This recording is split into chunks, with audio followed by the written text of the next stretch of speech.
तो यारो आज हम फिर से कुछ ऐसी चीजों के हिडन पर्पस के बारे में जानने वाले हैं जिनके बारे में आपको शायद ही कुछ पता हो। लाइक किसी भी फ्लैग में पर्पल कलर क्यों नहीं होता, मोबाइल टावर पर ये ड्रम जैसी चीज क्या होती है, क्रिकेटर्स ये व्हाइट क्रीम क्यों लगाते हैं और ट्रक्स पर लगे इन रॉड्स का क्या राज है।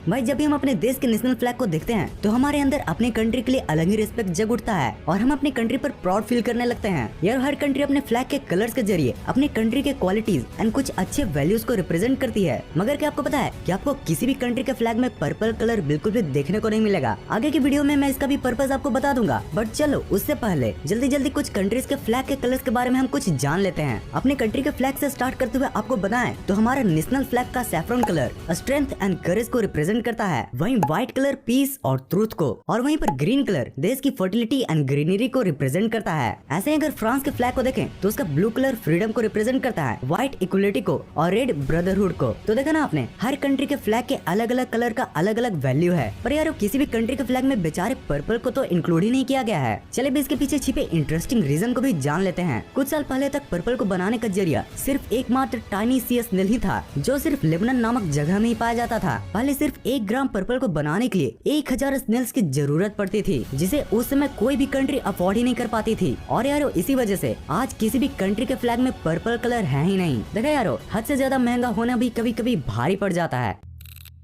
यारो जब भी आप प्लेटफॉर्म पर जाते हो तो कुछ इस तरह के टाइल्स को तो जरूर ही देखते होगे, मगर क्या आपको पता है कि उन टाइल्स का वहाँ पर होने का भी एक बहुत ही मस्त पर्पस है। वैसे तो आपको लगता होगा कि वो टाइल्स रेलवे स्टेशन की प्लेटफॉर्म की खूबसूरती को बढ़ाने के लिए लगाए जाते हैं, मगर उनका पर्पस कुछ और ही होता है। ये टाइल्स बेसिकली ब्लाइंड पर्सन के लिए होते हैं। इन टाइल्स में गोल्ड डॉट स्टॉप को बताता है और ये लॉन्ग सिलेंड्रिकल जैसा डिजाइन उनको आगे बढ़ने में मदद करता है। आपको ये भी बता दे कि प्लेटफॉर्म के नीचे काफी सारी वायरिंग्स एंड अंडरग्राउंड वर्क्स की जरूरत पड़ती है, और यार वहाँ पर भी इन टाइल्स को यूज किया जाता है ताकि मान लो अगर गलती से कोई वायर डैमेज हो गई तो उसे आसानी से डिटेक्ट कर लिया जा सके और उसे आसानी से रिपेयर करके उसको वापस वहीं पर लगा दिया जा सके।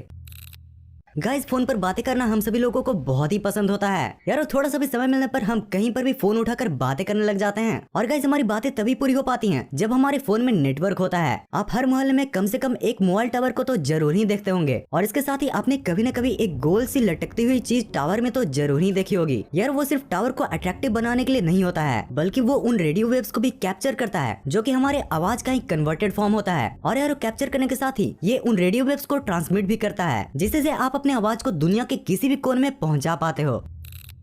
गाइस अपने ट्रक्स पर लगे इन रॉड्स को तो जरूर ही देखा होगा। ये रॉड्स आपको अधिकतर ट्रक्स में लगे हुए दिखते होंगे, चाहे वो नॉर्मल ट्रक हो, आर्मी ट्रक हो, या फिर गदर मूवी में दिखने वाली संजय पाजी की ही ट्रक क्यों न हो। गाइस इन रॉड्स को ट्रक का सिंग दिखाने के लिए नहीं बनाया जाता है, बल्कि इनका भी एक बहुत ही मस्त पर्पस होता है। गाइस जब पहले इन ट्रक्स में रॉड नहीं हुआ करते थे तो ड्राइवर को इनके एजेस को पता लगाने में मुश्किल हुआ करती थी, जिससे वो ट्रक की विड्थ को जान नहीं पाते थे और हैवी ड्राइवर बन जाते थे। तो यार इसी समस्या को दूर करने के लिए और ट्रक्स में एजेस को बताने के लिए इन रॉड्स को लगाया जाता है, जिससे हैवी ड्राइवर्स कम हो सके। पर भाई ये तो इंडिया है, यहाँ पर आप कितने भी मेजर्स ले लो, ये अपना टैलेंट दिखाना नहीं भूलते। मानो इंडियाज गॉट टैलेंट की अगली ट्रॉफी यही ले जाएंगे।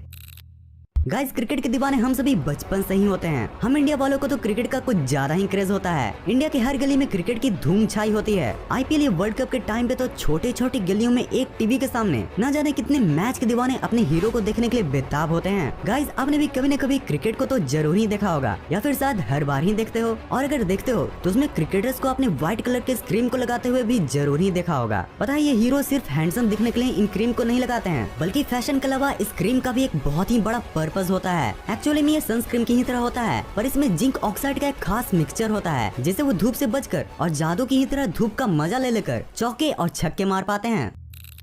यार आप अपने दिन की शुरुआत किन चीजों के साथ करना चाहोगे? अगर कोई ये मुझसे पूछे तो मैं तो अपने दिन की शुरुआत दूध वाले मसालेदार चाय के साथ करना चाहूंगा। दूध से याद आया, क्या आपने बड़े बड़े दूध के कंटेनर्स पर गौर किया है? अगर आप ध्यान से उन कंटेनर्स को देखोगे तो आपको उसमें ये बड़ा सा कर्व दिखेगा। वैसे क्या आपको पता है कि बॉटल्स के इन कर्व्स का भी एक यूज होता है, जो कि उस कंटेनर को शॉक एब्जॉर्बर बनाता है। जैसे जब भी गलती से हमसे वो कंटेनर गिर जाता है तो कंटेनर का वो कर्व फ्लैट होकर शॉक को एब्जॉर्ब कर ले। गाइस आपने ऐसे कर्व्स कई और कंटेनर्स में भी देखे होंगे, जैसे बड़े ऑयल कैंस या फिर इंजन ऑयल्स में। सच में यारो कभी कभी डिजाइनर्स भी डिजाइन में ऐसे कमाल कर जाते हैं ना, जिसे जानने के बाद सही में दिमाग में ताजा चाय जैसी ताजगी आ जाती है।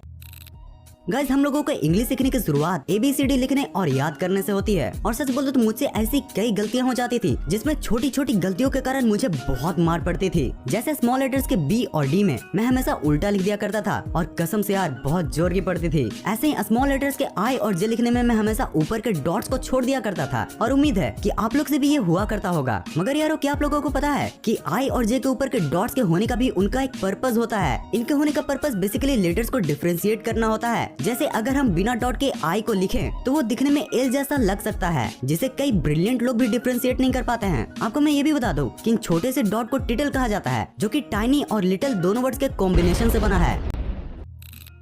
यार नई गाड़ी में घूमना हर मिडिल क्लास का एक बहुत ही बड़ा सपना होता है जिसे वो हर हालत में सच होते हुए देखना चाहता है। उसके मन में रोज नई नई गाड़ियों को देखने का क्रेज हमेशा से होता है। ऐसे ही जब मैं एक बार एक नई गाड़ी को देख रहा था तब मैंने उसके नंबर प्लेट में नंबर की जगह AF लिखा हुआ देखा था। एक बार के लिए तो मैंने इसको आसानी से इग्नोर कर दिया था, पर जब अपने कार्स के क्रेज के कारण मैं कोई भी नई गाड़ी देखता था तो उसमें ये AF लिखा दिख जाता था। और यार ये हमेशा सिर्फ नई गाड़ियों में ही दिखता था। लेकिन भाई ये AF का असली पर्पस क्या है और अगर AF से काम चल ही सकता है तो फिर गाड़ियों के नंबर क्यों होते हैं? दरअसल इस AF का फुल फॉर्म होता है एप्लीकेशन ऑफ फॉर्म, जिसका मतलब ये बताना होता है कि उस पार्टिकुलर गाड़ी के नंबर को लाने के लिए फॉर्म अप्लाई कर दिया गया है जो कि बहुत ही जल्द आने वाला है। तो यारो आज के इस वीडियो के लिए बस इतना ही। अगर आप इसके और भी पार्ट्स को देखना चाहते हो तो आप यहाँ पर क्लिक करके देख सकते हो। एंड सॉरी आज आपके लिए मैं मीम्स नहीं ला पाया, भाई एग्जाम्स चल रहे हैं यार। मिलता हूँ मैं आपको नेक्स्ट वीडियो में। इस वीडियो को यहाँ तक देखने के लिए दिल से thanks for watching this entire video.